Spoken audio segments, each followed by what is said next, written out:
Hi, Samantha. How are you? Great. Hi, everyone. Yay, yay. Here we are for a wonderful narrative interaction symposium event. There's a few announcements before we start the evening. I know some classes have sign-in sheets around, and the Radar Lab, Radar Productions has a sign-in sheet up here, so make sure you sign up to, stay connected and get your credit for your class. So excited about tonight. This is really wonderful. I actually just performed with Michelle and a whole bunch of other people the other night in the East Bay Gaydar. Is that what it's called? East Baydar. So there's lots of fun things happening around the world with this. But another thing I wanted to announce, I'm just straight up about it. You see this crazy little picture? Look at that. It's called it's little Cheryl. Asking for permission, to live her life. But this is my new media film performance that I'm working on. And I've been nominated for an award that's based on votes, if you can believe that. It's through the Tribeca Film Institute. And basically, they'll give $20,000 to the person who has the most votes. Your voting ends at the end of the month. And I left these sheets on the side there. I'll tell you a little bit about the project so you'll know. It's I play Cheryl. Once again, it's like the Watermelon Woman. Having a midlife crisis now, right? And I work at a museum. And the museum is going to be the museum of me. But a lot of the media will be embedded in the space. So I'm working with new technology and trying to make this something really 21st century, as well as having, a script and stuff like that. And I'm going to develop it at the Radar Lab in this summer, too. So, yay. So definitely I need you all to take one of those little things and go home and vote for me today and every day till the 31st. And then you'll see me, happy. But I'll leave that here, too. So it's called Permission. Don't forget that. Okay, so here we are. This is a class that I'm so pleased that CCA allowed me to do because I am a big narrative person. This is called Narrative Interaction Symposium. It's the Graduate Symposium here. And it's been really interesting because I wanted to include and have a discussion about how narrativity plays out in a variety of mediums. I mean, we think about it as something that, say, writers do or even filmmakers do, but we've had a ton of people come through, a couple of presenters. We started off this symposium with DJ Spooky talking about how he works with narrative in his spinning and his installations. The last event was Juvenal Acosta, a writer, who talked about narrativity in his work as a writer. Here we are this evening with Michelle and gang and company, Allie, everybody, with the Sister Spittin' event. And the last one is next week, Thursday at 7, right here in Timken. And Scott Snibbe is coming. And I don't know if anybody knows who he is and his work, but you might know him from, he developed the Bjork app album. Is one of the things he did. I don't know if anybody ever listened to that or read the apps, but definitely he's going to talk about, he's an entrepreneur and filmmaker and how that works. So these posters are around. I wanted to thank CCA for hosting this event. I think there's some other people who gave some funds for this, and I wanted to say that. It says on here that general report from CCA Public Programs, grants for the arts, the San Francisco Hotel Tax Fund, and most importantly for QCCA. Let's give them a hand for the reception. We always have to support, an organization that brings visibility to queer art and culture in the city, and I think this is the longest one of the longest running organizations who do that, and they have events all through the year. So just go to the QCC site. They have a Queer Arts Festival in the summer, all month of June, and definitely you'll see that. So I wanted to introduce one of the students in the class, Takima, who's going to present Sister Spit. Here you go.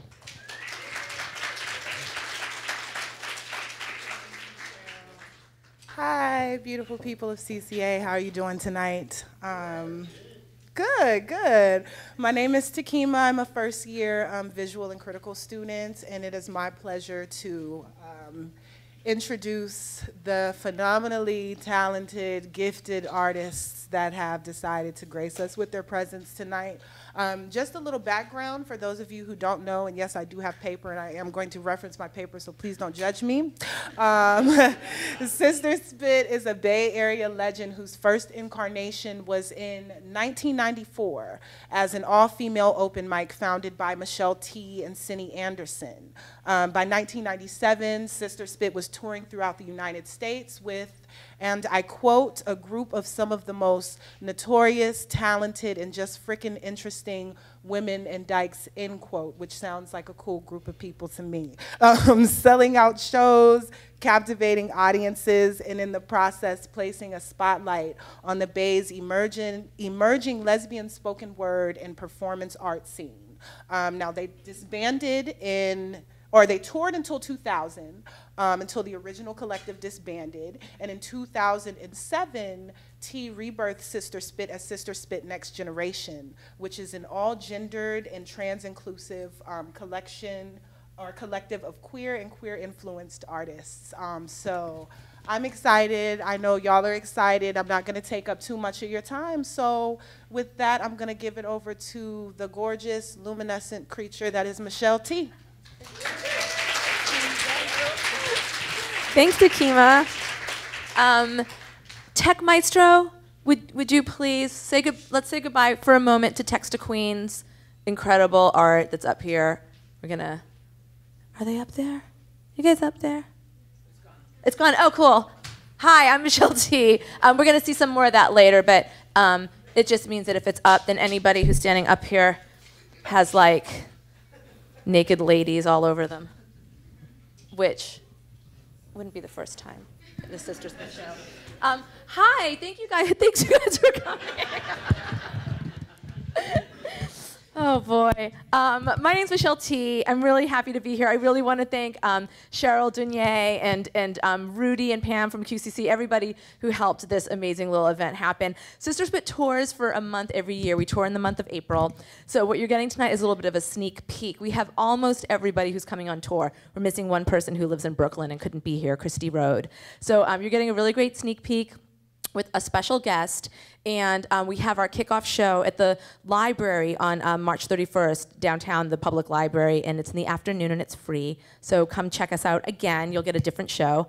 And I'm just gonna bring everybody up sort of one at a time so they can kind of blow your mind. And just to give you a bit of Sister Spit history, I'm gonna read a little bit of the introduction I wrote to our book, Sister Spit, Writing Rants and Reminiscence from the Road.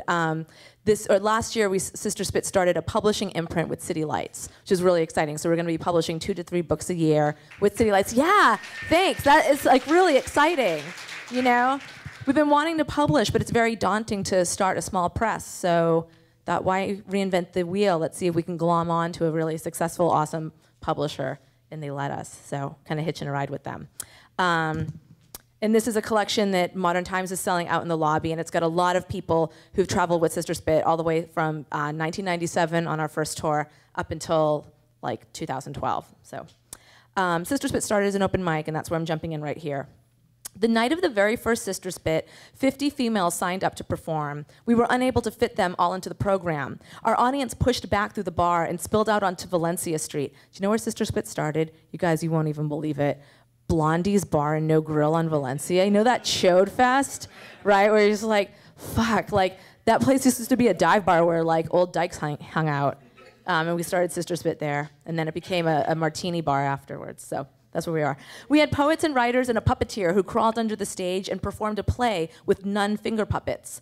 And off it went from there. A performance artist covered the stage in trash bags in anticipation of the mess she would make chainsawing a pig's head. But then an animal rights activist stole the pig's head right off the stage and ran down the street with it. Girls danced naked with fire. A woman came every week and spoke to the goddess through a telephone-shaped rock she'd found in the desert. Girls sang songs on acoustic guitars. I didn't like that. Eileen Miles read with us, and Mary Gateskill. Strippers took glitter baths in inflatable bathtubs, and drag kings masturbated dildos. I didn't really like that either. A punk poet safety pinned her lips shut, and we all dreamed of David Wojnarowicz. We had our canon, David and Dorothy Allison, Jean Genet and Violette Ledoux, Mayakovsky and Cookie Mueller, Divine and Karen Finley, Diamanda Galas and Richard Hell, Emily Dickinson and Patti Smith, Kathy Acker and Sapphire, Kathleen Hanna and Aaron Comet Bus, Ginsberg and Bukowski. I think I started out this whole thing complaining about Bukowski. Oh, excuse me, it is so hard to get any work done while inside the Sister Spit van. I wrote this introduction on last year's tour in the van. Dorothy Allison just stuffed her earbud into my ear so I could listen to a bit of Joan Jett. How did we get from a weekly event that had us negotiating with venue owners about the fire hazards and underage girls Sister Spit shows brought into their space, to today, 2012, hopping between universities with Dorothy Allison lounging in the van beside me? After 2 years of hosting our weekly event, Sini and I were burned out. We called Sister Spit quits and took a break. I started playing drums in a punk band. I wasn't great and neither were my bandmates, but that didn't stop us from hitting the road on a month-long tour up and down the West Coast. Riot Girl and Homocore were still raging. We played the Supergirl conspiracy conferences in Santa Barbara and Seattle. We were part of a festival in Portland that Slater Kinney headlined, not to brag. We played at the famous Capitol Theater in a famous Olympia, Washington, and members of Team Drush were in the audience. So we had like really amazing people to make fools of ourselves in front of. That's the moral of that anecdote. We made enough money to gas the van, and that was it. We slept on the floors of strangers. We drank their beer and bummed their cigarettes. I remember selling the book I was reading to a used bookstore so I could get $5. I remember scraping nickels together and purchasing a granola bar from a plaid pantry, my breakfast, lunch, and dinner that day. When I got back to San Francisco, I was exhilarated and bummed. Bummed because I had to quit my band. And they were very dysfunctional. Also, after all the easy camaraderie I found with other poets and writers, the snootiness of the music scene was an annoyance. I put down my drumsticks and returned to my notebook. I met up with Cindy and some friends at a Mexican restaurant to regale them with tales of my travels over margaritas, and the idea for Sister Spit's Ramblin' Roadshow hit us in a burst of drunken genius. By my sorry standards, the punk tour I'd just survived had been a success. I'd seen parts of the country I'd never known. I'd spied what the larger queer scene looked like. I felt the thrill of performing for crowds of strangers. I woke up on the shag-carpeted rug of a punk house feeling worldly and wise, like a train hopper or a real beatnik. I felt freedom and it felt rad. If my crappy punk band could go on tour, why couldn't a bunch of poets? The writers I'd come to know through Sister Spit were way more talented than my band.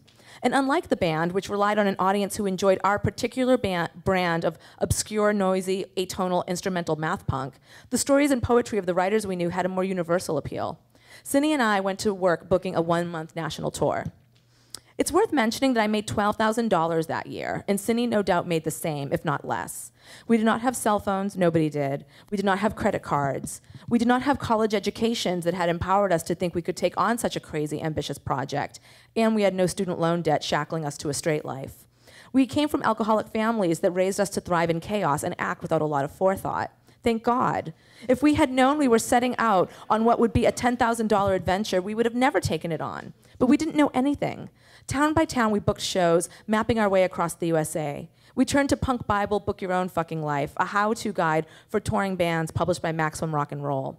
We cracked open the cheesy Damron Traveler, the gay travel guide that always had a tanned fag by a swimming pool on the cover. We used it to hunt down gay bars across America, keeping an eye out especially for places that had drag shows, figuring they'd have a stage and a PA. We sought out slam teams in cities and towns and asked them to book us a show.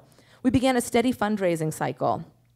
We had a big dance party that netted us a whopping $1,000, the cost of our van, and a fancier performance where Annie Sprinkle let us auction off a pair of her pasties. In August, we hit the road with a lineup that included Eileen Miles, my favorite writer ever, Ali Levac, my other favorite writer and also best friend, Harry Dodge, the performance artist who ran the Bearded Lady Cafe, epicenter of all things queer, artsy, and punk in 1990s San Francisco, and many others, 13 total. What, 13 people across the country? You know how fucking crazy and stupid that is? We don't do that anymore. We bring like 7 people. 13 people. Let's just like start out really big and unsustainable right from the get-go. So yeah, 13, including our heckler and our roadie. We had to bring a heckler with us, Sash Sunday. 2 van loads of queer performers taking off into the place we'd fled, America. Town after town greeted us with sold-out shows, friendly strangers who clamored to cook us spaghetti dinners and meaty brunches. We drank for free and sold our work to older lesbians in Charlottesville, North Carolina, to hot bar dykes at Meow Mix in New York City, to goth girls in Houston, Texas, and FBI agents in Washington, D.C., drag queens in New Orleans, preppies in Boston, salty dogs in Provincetown, punks in Atlanta, and thespians in Greenville. macho slam poets in Austin and frat boys in Las Vegas, literary folk in Buffalo and activists in Philly. Everywhere we went, we found our people, and they were and were not who we thought they would be. Our country welcomed us. Incredibly, we realized that we belonged here. At the end of that month, we were able to pay 12 writers and one roadie $80 for their month of exhausting 24 hours a day work. Those days feel far away from the tour I'm on today. I expect the engine in the van we're driving won't crack and die on the Alabama-Mississippi border at midnight on a Friday night, forcing us to sell it for parts and continue our trek illegally, transporting 8 passengers in a cargo van with no seats. That happened. Probably the starter won't die, requiring me to crawl under the van and whack it with a hammer in order to turn it on. We called that hammer time. I am willing to bet cash money that our van won't overheat so severely that we actually can't turn it off for fear it will not turn back on again, circa 1998. No one will have to lead us in group van visualizations of cool snow falling on our overheated engine or icicles dripping from the vents. If this van we are in right now were to burst into flames the way some wires did on our 1999 tour, well, I'd be shocked. Our intrepid drivers are not having to keep their foot wrapped in a wet towel in order to withstand the heat of the gas pedal. Nope, we are in a rental van, a long black passenger van we rent from a company that rents vans mainly to bands and who name each of their van after a female musician. We're driving in Harriet, but we can't figure out who Harriet is named after, so we've been calling her Elvira. When we pull into town tonight, we have a place to stay. Not like in the 1990s when I would shout into the mic at the close of the show, "Hey, can anyone put us up for the night?" Someone always would. Once that someone was a girl who neglected to tell us her home was a very, very small apartment and some housing projects, which was already pretty crammed with ferret cages. Another time, Sister Spit performers fell asleep on a stranger's futon, only to be woken up at 6 in the morning by a couple of skinheads who'd come to repossess the furniture. In Tucson, a performer slept in a clawfoot bathtub. It was the coolest spot in the house. We slept on bunks in women's land in the South, no electricity, chiggers in the grass, and dike-biting pike in the lake we swam in. Hold on, Dorothy Allison, sprawled out barefoot next to me in the van, has started telling a story about the time Sapphire read her poem Wilding, and the violence of the beautiful work drove out half the audience, including Angela Davis. I tried to refocus, but then Cassie J. Snyder twisted around in the front passenger seat and asked me if there had ever been any drama on any Sister Spit tours. And I was off and running for a good hour, detailing without ever mentioning a name the time 2 alcoholic members fell diabolically in love, carved hearts on each other with razors as the sun came up, and got dragged to a morning AA meeting by the tour's 2 sober members. Or the time our new roadie tried to run away from the tour in the middle of the night because the poet she'd kissed in a bar bathroom then kissed someone else in a bar bathroom.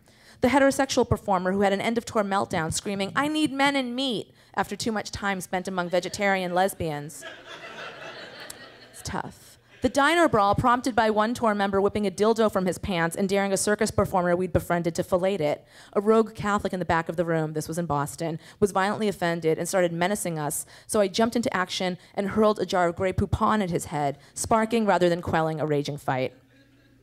Then Dorothy asked if there had ever been any romantic dramas on Sister Spit, and I detailed the hookups and breakups the tour had inspired. 10 breakups have happened on the road, plus 8 hookups, 2 resulting in marriages and then subsequent divorces. I finally shut up and tried to turn back to the task at hand, only to be distracted by Brontez Purnell talking about his father back in Alabama, freaking out on him for not owning land. "How are you gonna get beans? You're gonna go to some white man's land and they're gonna kill you." And Brontez back in Oakland going, "I get my beans at the grocery store." I started Sister Spit because I wanted to go on a massive road trip and I don't drive. I started Sister Spit because I had a vision of a group slumber party with all the most interesting people I've met. I started Sister Spit because I was frustrated that all my friends were wild geniuses and the rest of the world didn't seem to know this. And the bonding in the van, the thrill of a new city every night, and the true joy and wonder on audiences' faces as they behold their favorite new performer, and their concept of what is possible in life gets cracked open a little wider. All these things make me keep doing Sister Spit every year. I think I'm just going to stop that right now. Okay. Thanks, you guys. It's a really good collection. You should check it out. Okay, so the next person that's coming up, I'm so excited that he's coming fully on a full Sister Spit tour because Dani Levac, it's kind of like I've been waiting to bring him on tour for like 20 years or something. He's a writer who is originally from the East Coast, like I am. He's from Rhode Island, so I wicked relate to him. And in the 90s, when we would drive around the East Coast, he would kind of hop in our van and we'd kidnap him and we let him do little special guest spots with us. Even though he was a man, we just let it happen. We just decided he could be the one man. Now we let everybody come with us because it's gender anarchy out here. And we all know it. So Dani Levac is celebrating the publication of his first novel. It just went to the publisher like this week. Comes back from the printer Monday, you guys. Do you know how exciting it is to finish a novel and then get it published? It's a really big deal. So Dani's novel is called Hairdresser on Fire, and this is the last time he'll be reading from it as stray pieces of paper and not as a bound book. Please welcome Dani Levac.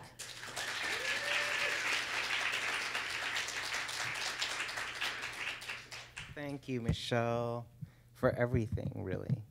And thank you, CCA. I love CCA, I really do. Okay, so yeah, this is the last time on paper. I'm just gonna jump in. Okay, when I was little, we were in a cult. That's all I can say.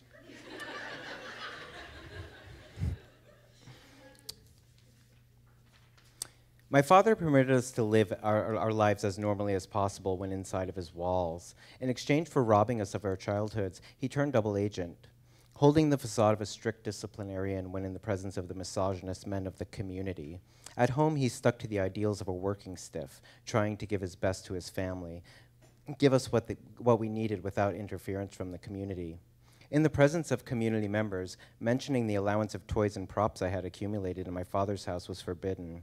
No mention of the makeup and wigs cluttering my toy box, and sundresses and heels just one room over in my sister's closets, where I played Normal City Girl, a serialized performance piece inspired by Marlo Thomas in the TV show That Girl. Mastering the mixed message, my parents forced us to give up our favorite rock group, KISS, for Lent. All the Christian organizations were focusing on the evils of KISS, claiming the name was an anagram for Kids in Satan's Service, and warning parents about the backward masking on the records. From a book titled Backward Masking, Unmasked, my mother learned that all rock groups, even the Captain and Tennille, were Satanists. So we gave up Satan for Lent. We did it, too. We gave up KISS. Driving in the car, my oldest sister would change the station when Rocket Ride came on the radio. We would plead from the back seat to cheat and listen to the new KISS song, just the one song, but my sister was a rock. Now that she had her license, it was her responsibility to protect my father's car from accidents, spilled drinks, and during the Lenten season, Satan. She wouldn't have listened even if she was alone. She was a Peter Criss fan on the mellow low end of the KISS fanaticism scale. I was rabid for KISS, especially Ace Frehley with his toxic silver makeup and shoes I would have killed a nun for. My other sister claimed Gene Simmons as her favorite. Total poser. Though I loved Ace and his total look, I was in love with the hirsute Paul Stanley, something I was crystal clear with. All through Lent, I was a kid without KISS, forcing me to find other costumes. No pointy makeup, no heels, nothing. No KISS. It was an eternity. When the Satan-free Lenten season ended on Easter Sunday, each of our baskets held not only candy, but a copy of the record albums, Hotter Than Hell, Rock and Roll Over, and the much-awaited Kiss Alive 2. My parents were good people, brainwashed, but good. They wanted us to have fun, and we did. There was always love, not the constant tension floating in the air down the street at the builder compound. My father saw the unhappiness the cult caused, and even though the cult didn't pay his mortgage, he tried to make light of it, always entertaining the kids. He went along with my mother's religious whims often, attending giant charismatic Christian conferences at the Providence Civic Center, as if being dragged to church on Sunday wasn't bad enough. When theology crimps my free time, you can keep it. A few weeks after the last conference, it was somehow decided that I should be able to attend my first concert, a trip with the boys, chaperoned by a van-driving neighbor. All the kids got to go, I said, and it was KISS, so. My sister was pissed. Why does he get to go? I don't think she'd even seen Foreigner yet. So mad. She called me hateful in French. He gets to go? She was pointing at me. Yacht? 'Cause he's going with the guys, my mother said. She made these little ditch attempts, occasional one-offs to see if I wanted to hang out with the guys. Hunting trips, fishing, godforsaken ice races with stupid Boy Scouts. I forget what they called it, something with alpine in it, alpine derby or something. Either way, it was freezing with stupid Boy Scouts competing and obstacles and other things I hated. Hunting, me with my dad posing in front of the wood stove at 5 a.m., an hour I don't know unless I haven't slept yet, even then. Me looking evil and so pissed for being woken up I could kill a pheasant using my eyeballs. Kiss was not something I'd need to be dragged to. I was going.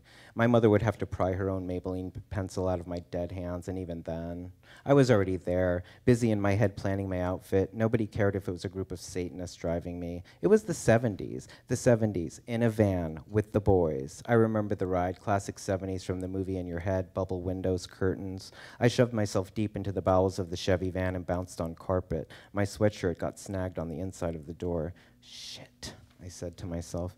What? Said Marty. What's the matter, Frank? Said his dad. Nothing, I'm fine. I ripped my sweatshirt from the door and sat up, and they turned around, and Marty's dad mumbled something, probably about me. They all laughed. All I saw was my own bouncing.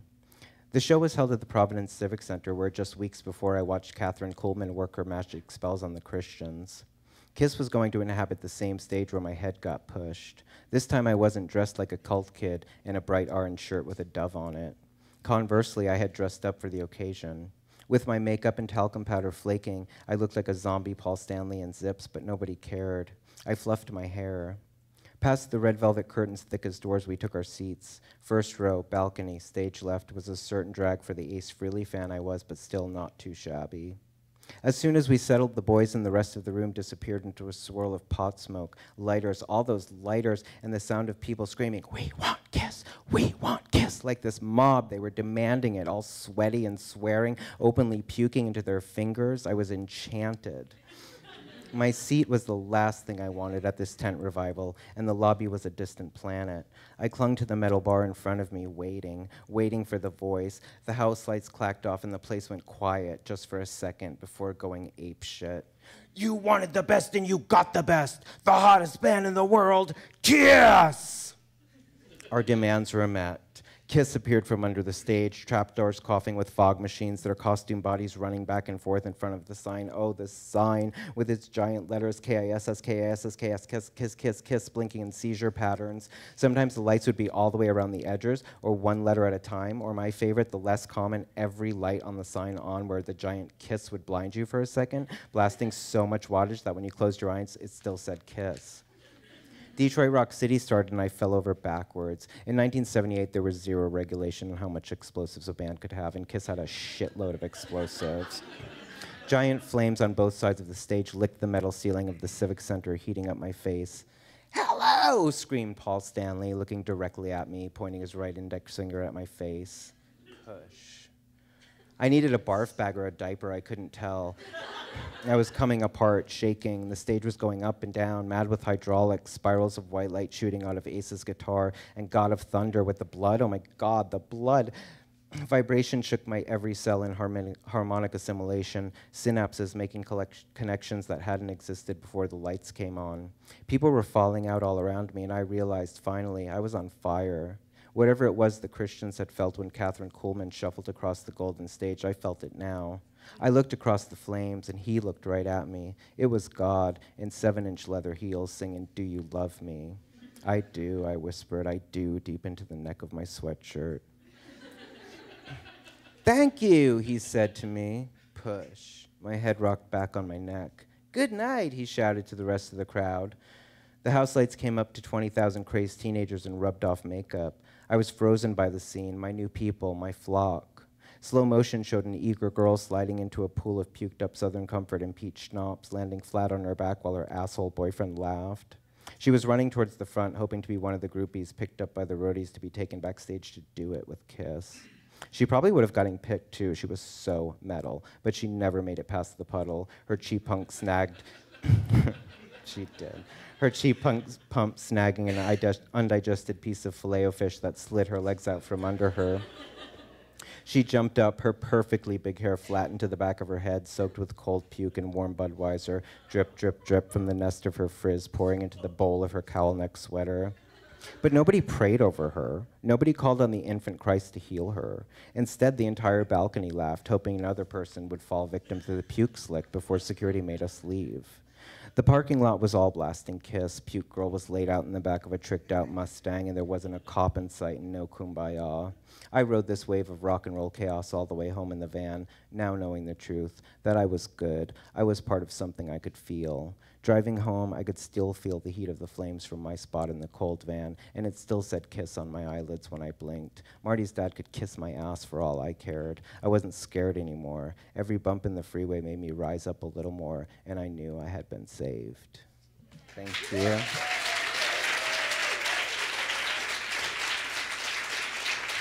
Dani Levac, that was so good.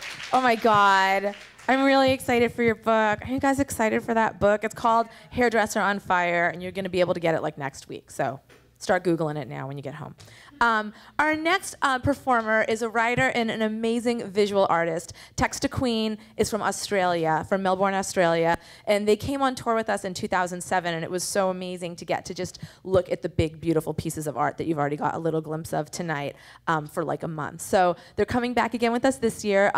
They have tons of work out in the lobby that hopefully you got a glimpse of, posters, playing cards, like a crazy coloring book of some of the nudes that they did, where you can kind of like scratch bras and panties onto the people if you feel scandalized. And they just had a big show where they sold every piece of art that was hanging in the gallery in Sydney, and the National Gallery bought 3 of the pieces. So really exciting, really psyched to have them on tour. Please welcome Texta Queen. Can we get the projector back up?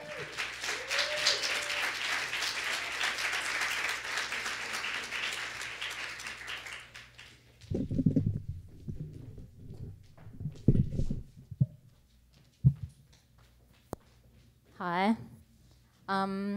Yeah, I'm going to have some pictures up that I just did from this self-portrait show. From the self-portrait show was called Unknown Artist. So pictures of me that I drew, and the originals are like 50 inches big. And yeah, they're all me exploring identities of gender, race, and stuff. And then I'm going to read this thing that I wrote while I was doing the series. Maybe read a ethnic identity interrogation poem at the end. Okay. Australian-born Indian. I support myself as a professional artist, and I recently left my gallery representation in Melbourne when I realised they had begun representing a white artist whose work has appropriated Indigenous Australian art. I'm not going to talk specifically about that, but it's what it's brought up for me, ideas about my own cultural identity and how I'm affected by cultural appropriation. The newspaper reporter who interviewed me about leaving the gallery decided she needed to racialise me for the article.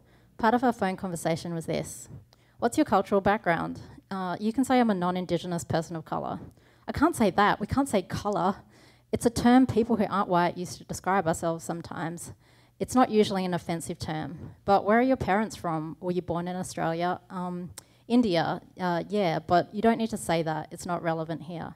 But apparently she did need to say it. She described me in the article as an Australian-born Indian artist. Why does this make me feel so uncomfortable? Perhaps because it implies that my art is somehow inherently Indian, that I somehow represent India in my art and as a person. Perhaps because it implies that I am culturally Indian and only Australian in terms of location. I rarely out my racial background to people, especially white people. This is largely because of assumptions that happen with that disclosure, including the perception that I'm a link to authentic Indian culture, an expectation that I can only disappoint. My extended family can better fulfill expectations of Indianness. My mum danced as an extra in a Bollywood film as a teenager. My parents grew up as part of large, close-knit families in small dwellings, several siblings to a bed. My nana wore bindis and saris. My mum makes mean pickles and curries. My dad is an engineer. My granddad was a rupee-less orphan. My parents are industrious, thrifty, polite, religious, and other stereotypes associated with our model minority. My parents are proudly Goan Indian. My dad is secretary to the Goans of Australia, the GOA club in Perth. I went to their family functions and camping trips as a child, the only environments where I was around people who looked like me. These offences aside, all other trips to the shops, fates, school or church weren't diverse in the 70s and 80s in Perth. They were very white. The government's White Australia policy limiting immigration to white people having ended only a year before my parents' arrival. My sister's cousin and I were the only children of colour in our entire school or suburb that I remember. Television and the media were dominated by whiteness, even more than today. My cultural upbringing includes being socialised, mostly in these very white environments. I'm not sure the kids at school I knew my specific racial background because their daily racial slurs towards me were those used for Indigenous people. My racial otherness was defined by my skin colour to them, and in many ways I feel most comfortable defining myself as brown, though not meaning it only in reference to skin tone. I'll proudly say that I'm a queer person of colour, or a brown genderqueer, rather than specifically disclosing that I'm Indian or South Asian. I question my Indianness while my Indianness has felt questioned by others my whole life. I felt the tangible disappointment of white friends and acquaintances in my lack of connection to their perception of my culture. People have pitied me for not speaking Hindi. Culturally, my parents' original dialect is Konkani, but their first language is English. People have pitied me for my lack of connection to their idea of Indian spirituality. My family is Catholic, which is typical for Goa. I rarely make curries, though white people have tried to woo me with their own. I felt my queerness, feminism, and sex positivity to be received as counter to my Indianness. I've been racialised in nearly every yoga class I've attended, expected to be a natural at it or told yoga is in your blood by the teacher. To which I wish I'd replied to her German self, well, if yoga is in my blood, I guess that would mean fascism is in yours. My brownness made me a target for abuse at school and elsewhere, but growing up being visibly brown or Indian also brought other kinds of attention from white people. Some of the attention wasn't overtly negative, but still seemed to carry out a power dynamic. I've been the passive subject of their curiosity, our interactions an outlet for their expressions of their tolerance, their benevolent acceptance and attraction to my difference. Whether brownness is perceived as bad or exotic and intriguing, it's been a way I've been othered, been seen as different from normal, where normal seemed to start with being white. There was guilt and shame in claiming my Indianness that comes up when others interrogate or label it. Perhaps some of the shame comes from my own internalised racism from a lifetime of being treated like not being white was a shame. I feel guilt that I'm disconnected from much of the culture my parents grew up in, and that I'm removed from the relative poverty my parents were raised in compared to my reality, though not compared to so many in India. My parents say they left India for a better life for their children, and I feel shame that the privilege they have given me doesn't feel like it counters what I culturally may have lost and what they sacrificed. This perception is partly formed by others' appraisal of me and my Indianness. I am not Indian enough, and I am too Australian. But also, I'm Indian and therefore not Australian. I'm really from somewhere else, even though all non-Indigenous Australians are really from somewhere else other than Australia. My brownness negates my Australianness. I cannot easily claim Australian culture, even though that dominant culture centred on whiteness shaped my life, encouraging aspiration towards Australianness over Indianness. These feelings of loss are part of why cultural appropriation affects me so deeply. When I see a white person wearing a bindi or Indian hippie clothes, white people running a holy cow chai tent or hosting nearly every yoga class, it is a reminder of my own disconnection from cultural heritage. My Australian life can't be simply blamed for this. It's not like my parents had a pipeline to authentic ancient Indian culture either. They grew up with the legacy of colonialism there. Their language, religion, culture is affected by 400 years of Portuguese colonisation and English imperialism, other influences of the port town of their ancestry, and their parents' relocations to Mumbai. My mum says she didn't know Hindi or the Portuguese-influenced dialect Konkani well enough to teach me. I doubt anyone else in my extended family, other than my sister, has ever practiced yoga. I'm ignorant as to the factors, other than colonialism, that contribute to why yoga does not seem a typical activity of my family's region, religion, and class. Yet it does often seem that white people appropriate what they perceive as Indian culture as if it's an ancient, timeless, homogenous culture. They often seem so pleased with themselves, so content that they've found this way to temporarily transcend their normality, a way to flavour what they may see as their dull dish of whiteness. Whereas for me, referencing my cultural heritage, even by wearing anything seen as Indian, comes laden with my own complicated emotions and the burden of others' perceptions. While they're probably being rewarded for their countercultural edginess, my explanations aren't remarkable because they're supposedly natural to me, and I'm further racialised and exoticised. I'm looked to with expectations of authenticity, then I'm pitied when I fail or feared when I challenge these expectations. Seeing cultural appropriation by white people is re-traumatising of the loss of what colonialism and white supremacy has stolen and altered. It seems that they indulge in my culture as if it is untouched by this reality. They choose to act in denial of their heritage as white people, which includes their connection to white supremacy and colonialism, whilst they actively pillage what they value from whatever other cultures they please. They often seem to believe that these very acts prove their distance from this history and their critique of these structures of power. White appropriators act in denial of the benefits their heritage still gives them. Their whiteness, especially when in combination with class privilege, gives them greater access to the time, money, energy, and opportunity to be able to investigate other cultures, to do such things as travel to India to find themselves, to market their organic chai, or to study to become a yoga guru. White people may personally profit from what they see as appreciation and celebration of other cultures with greater ease than those of us ancestrally from the cultures they investigate, affirmed in their appropriation by others with similar privilege who prefer their exotic presentations mediated by whiteness.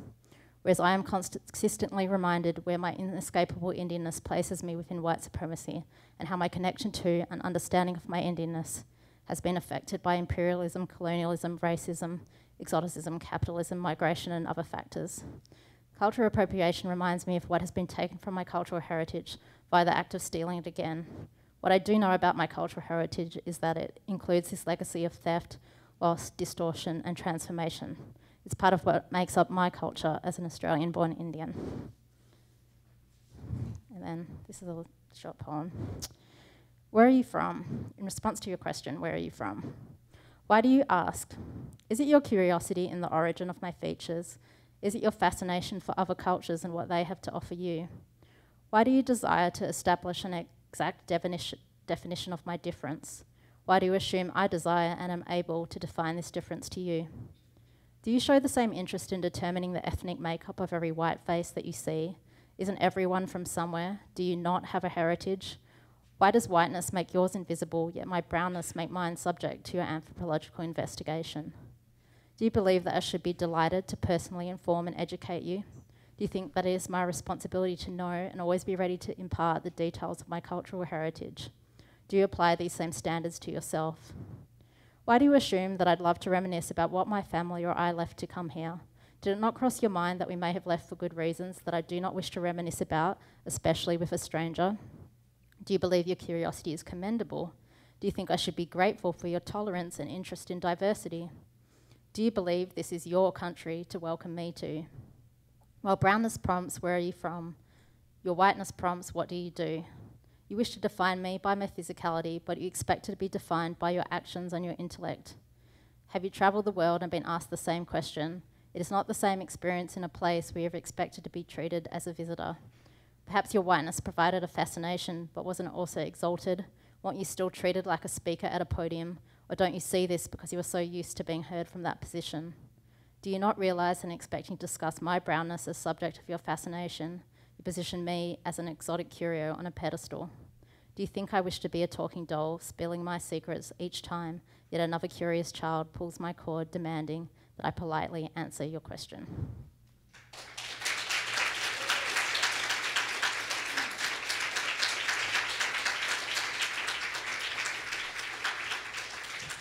Thank you, Texta Queen. That was Texta Queen. I forgot to mention something very important about Texta's work. It's all done with magic markers. Right. Amazing. So you can check more of that out front. Right now, we have our special guest here tonight. Tamara Losa Sandor traveled with Sister Spit on the first tour when we brought it back from the dead. And she's a fantastic writer who has written a book and is working on a new book. And part of it is excerpted in the Sister Spit anthology. And it's really fantastic. It's also worth mentioning that she just made Radar Productions, which is the literary organization that oversees Sister Spit, the beneficiary of her 401k. Which is really amazing. And it makes me wonder, aren't you afraid that we're going to kill you now? But she pointed out that we need to let it grow. So maybe she'll be worried about that in 10 more years. Please welcome the wonderful Tamara Losa Sandor.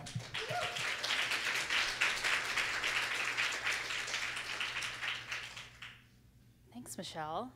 Yeah, wait, give it a decade. There's not much in there right now. Can you guys hear me back there in the world? Yes, okay. So these are sections of a book that I'm working on about failed love and living in Oregon.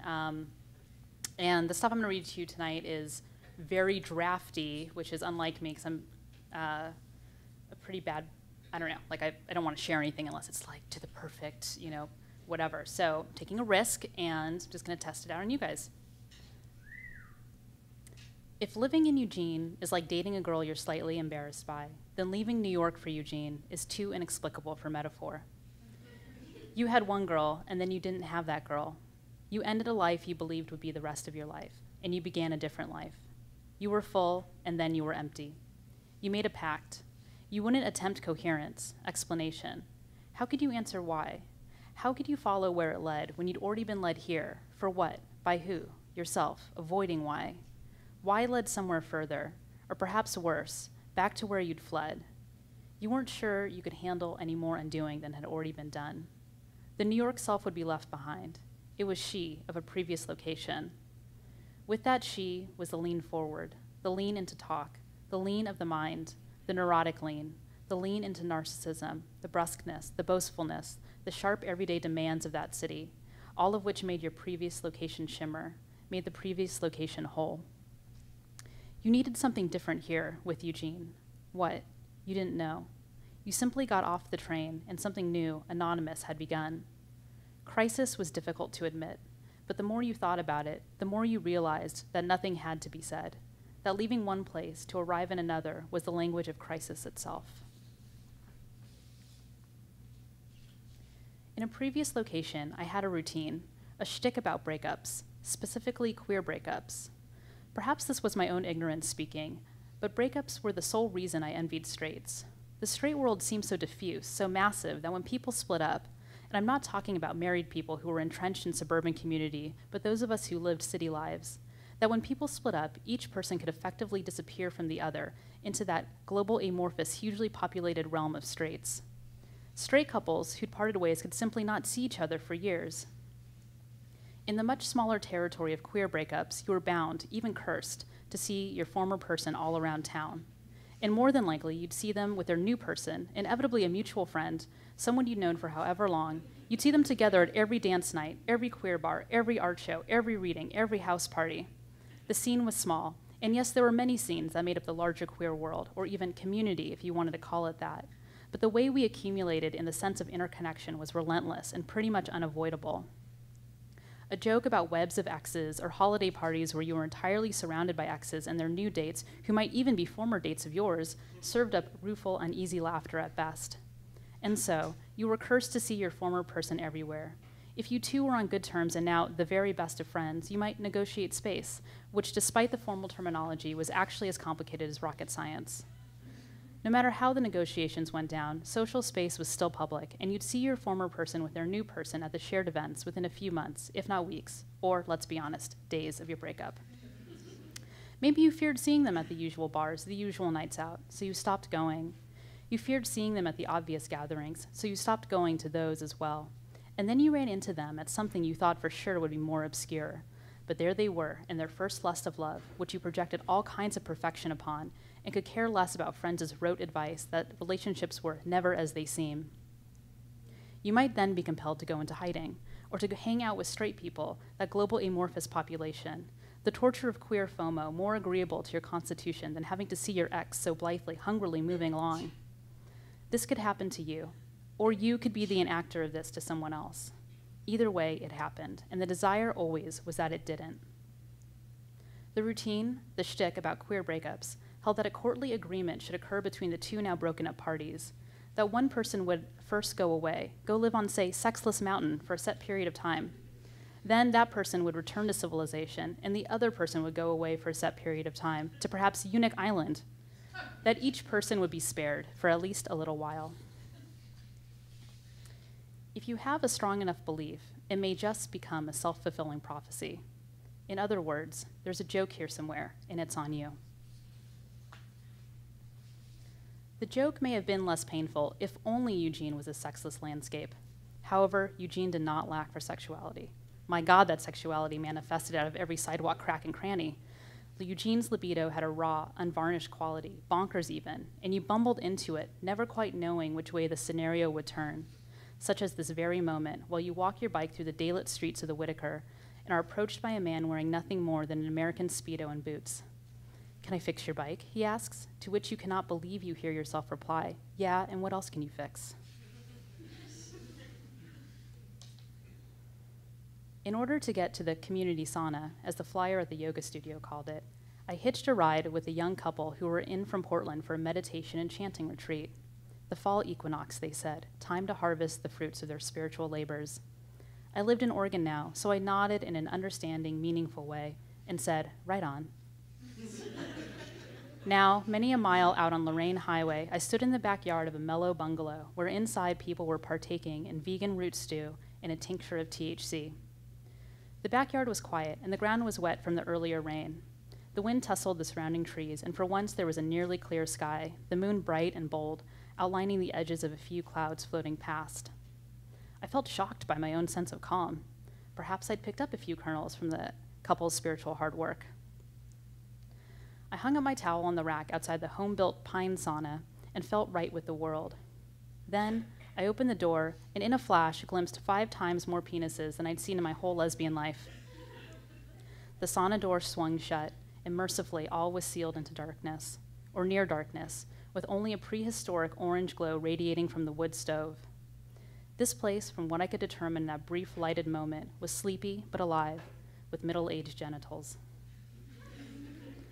The overwhelming desire was to flee barefoot into the night.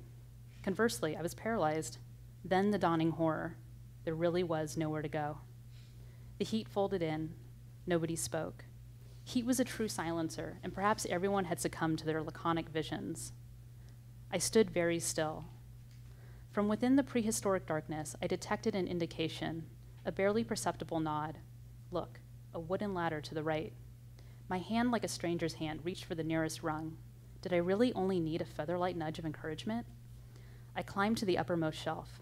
High up on a solo perch, the heat doubled, draining my will toward any physical motion whatsoever. I used my dwindling reserves of strength to wedge myself between the platform and the peaked roof, not wanting to roll off into the abyss, let alone the penis abyss. Through the dark, again, in my periphery, another indication, a small wave, this time from nearby, the Christian fruitarian girl from the yoga studio. We'd had an interaction outside the studio recently at the fairgrounds, a book sale next to the Saturday Gun Show. She was holding the New Testament and a macrobiotic cookbook. Namaste, she greeted me with an intense gaze. So, macro, I asked, feeling deeply inept at small talk. Oh no, she said, her hand going immediately to the cross on her necklace. My husband and I are strictly fruitarian. I nodded gravely. Nodding with various intonations seemed to be something I could get really good at in Eugene. Now she waved from a nearby shelf and made a little bow with her hands in prayer. I summoned the final droplets of strength and made a weak clawing gesture, which I hoped read as a wave. I slumped into the shelf. I closed my eyes into the heat mind, in this case a mad fight-or-flight agitation. Exhaustion soon set in, and I drifted into survival drowsiness. How long I slumped there I couldn't be sure. Maybe time had suspended altogether. Then, a searing sting through my nose, the scent of Dr. Bronner's peppermint soap. A memory, very recent, barged forth, but it was too close. What was it? The Bronner scent, severely out of context, neither health food store nor shower, very recent, but when? The muddling heat, the déjà vu upon déjà vu overpowered my mental abilities. I couldn't think of what, when. My eyes watered with peppermint. I gripped the ladder, ready to make my way down, to escape, when the room stirred. Someone began to chant. Or chanting was too organized a description. They were just sounds, vowels. Another joined, and another. Soon everyone was going in their own vocal manner, rising and falling in a mishmash of tones. I was pinned by the chanting, not wanting to interrupt with clambering down the ladder, but still desperate to escape. I remained at my perch, hoping everyone would tucker out, but the hunger to sound vowels seemed bottomless. Now someone began to clap. Another and another joined, not in time, or even deliberately not in time, each joiner again going their own way. The sonic chaos worked its way in. I felt helpless to it. In my prone state, I found myself oohing and ahhing. Round and around the noise went, an upward spiral, downward spiral, the sweat raining off my skin. Then a strange shiver working through me. I slapped my knees to join the clapping, my whole self in the crazed hum of the pine shed. Round and round, on, and fuck, oh my God, fuck, fuck, fuck. From the Eugene Weekly newspaper, letter to the editor. Imagine the lonesome howl of a wolf on a starry eastern Oregon night. Does it curdle your blood or inspire you? Do you feel hate or love? Do you want to kill the wolf or protect it? These are the extremes in politics of our human-wolf relationship. After my spontaneous orgasm at the community sauna, I began to wonder about Eugene's expressions of masculinity, namely men. Who were they, and what did a lesbian do about them? All right, thank you.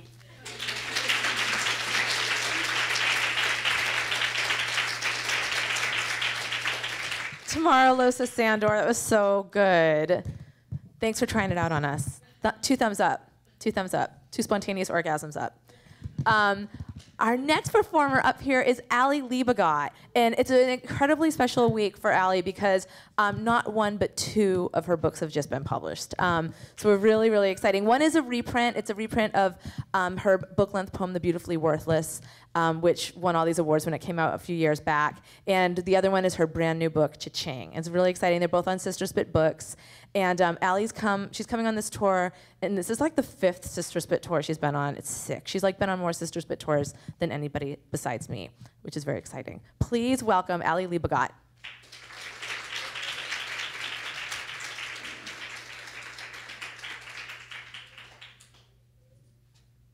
Thanks. Thanks, CCA, for having us.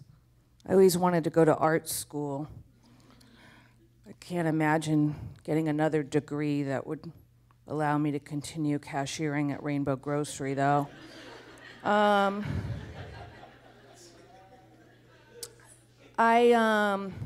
going to read from my book, Cha-Ching, which is just an uplifting story, I think. I call it Chicken Soup for the genderqueer addicted soul. That's what this is. You're going to like it. I won't tell you too much. Basically, this chapter is from the perspective of love interest Marisol, who has... I'm just going to read it. When people explain what the book's about, I never listen. So I imagine that's true also for you, and that you're in school and you can put together the dots. Okay.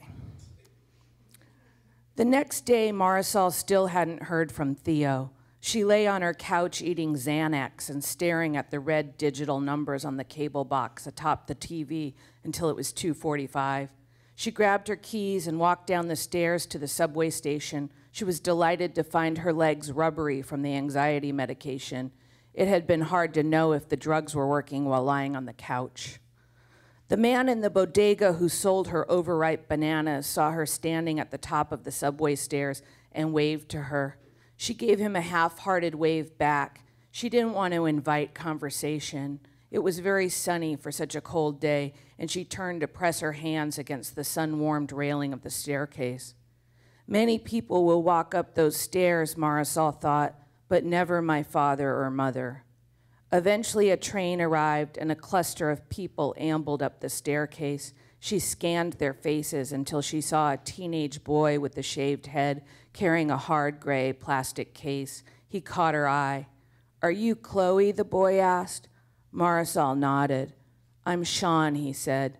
She was expecting someone sleazier looking to be delivering a suitcase full of porn video equipment. He looked like an athlete, muscles developed everywhere. He was wearing a brown nylon sweatsuit with the team name on it, like he'd just come from practice. He wiggled out of the crowd and stood next to her. Angelina was tattooed on his neck in 2 tiny script. In a few years, it would be blurred into nothing. Marisol started to grab for the suitcase.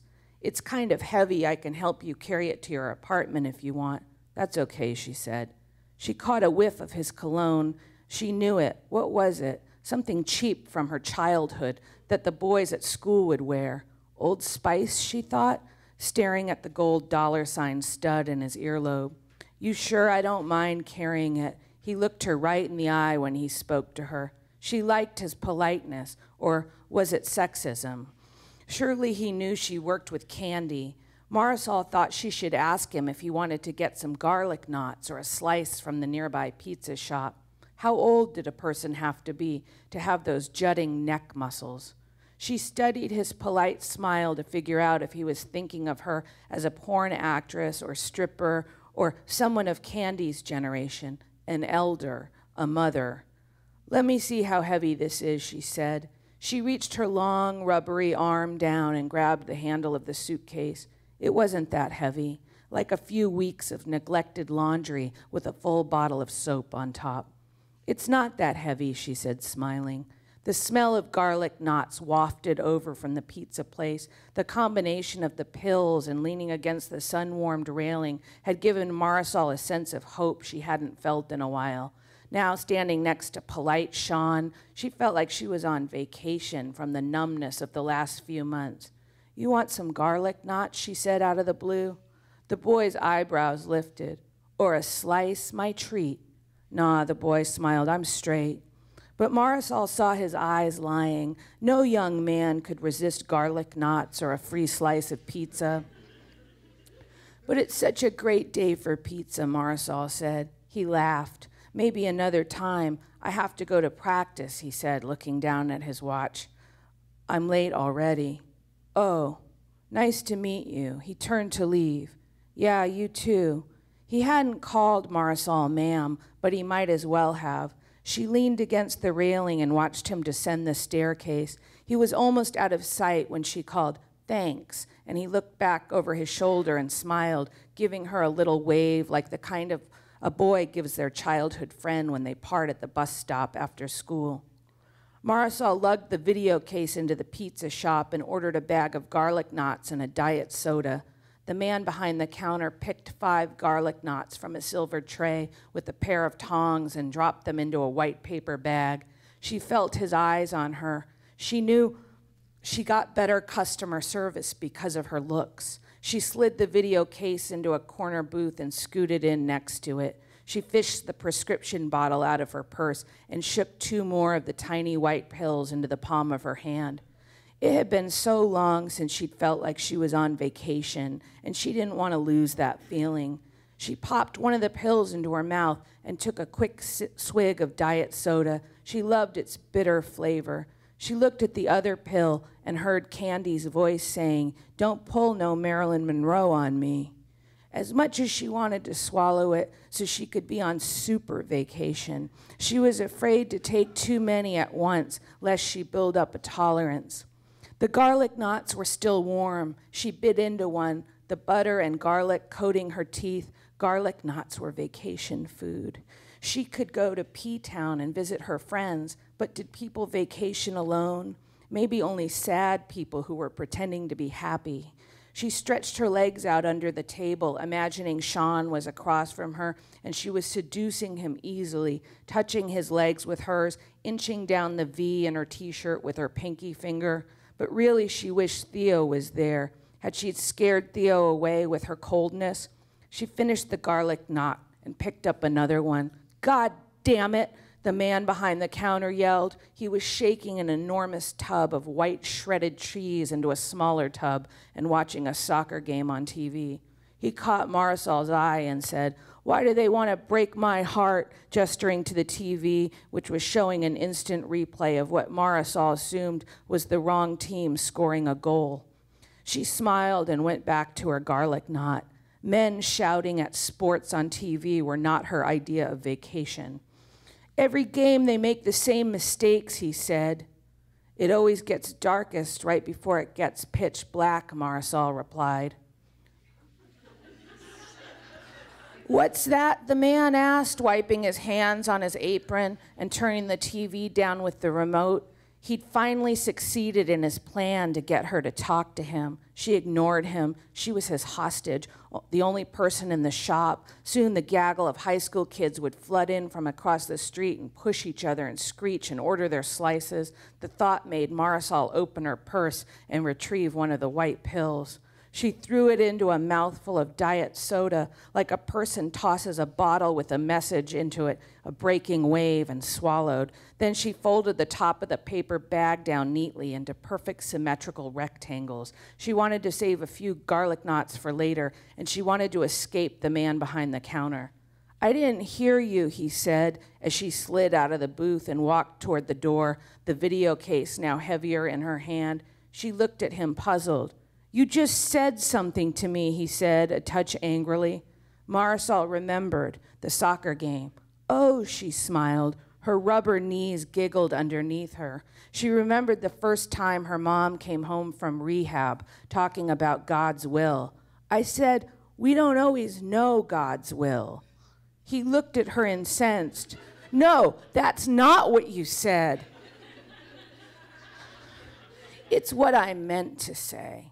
She moved her hand over her cleavage, adjusting the V of her white t-shirt. She didn't need to will the man's eyes to follow her hand. They just did.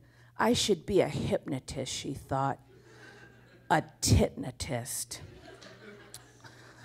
She laughed at her little joke and smiled at the man. She thought about making jazz hands at him and saying, a titnotist. But she was still holding the video case. "Do you know what's God's will?" "This," she said firmly, raising the bag of remaining garlic knots up so he could see them over the counter. Thank you.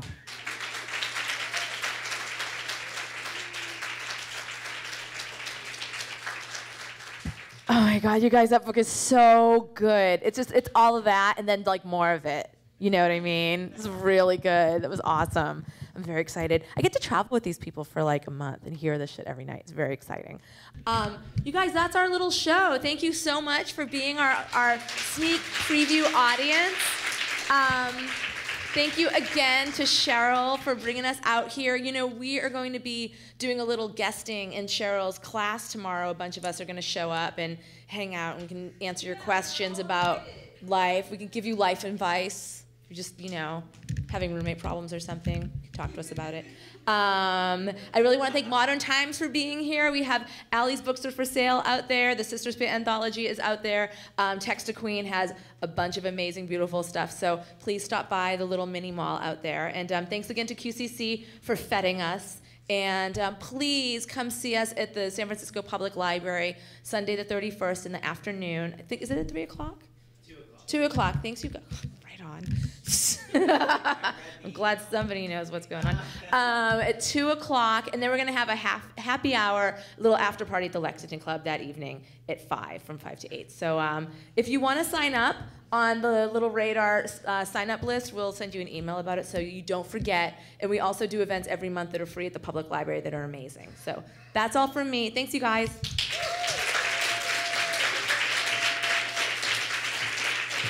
Yes, thank you everyone for coming. Make sure you grab one of those tags so you can vote for me tonight and every night until the 31st. Yep, thank you.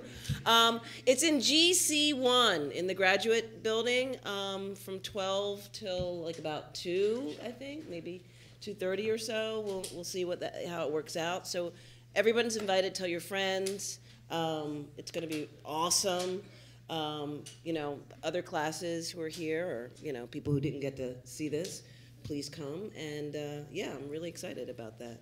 And I thank you, Sister Fit. Thanks. Yeah. You got me on. Yeah. I have a whole new life, Dave, now. I can have fun with myself.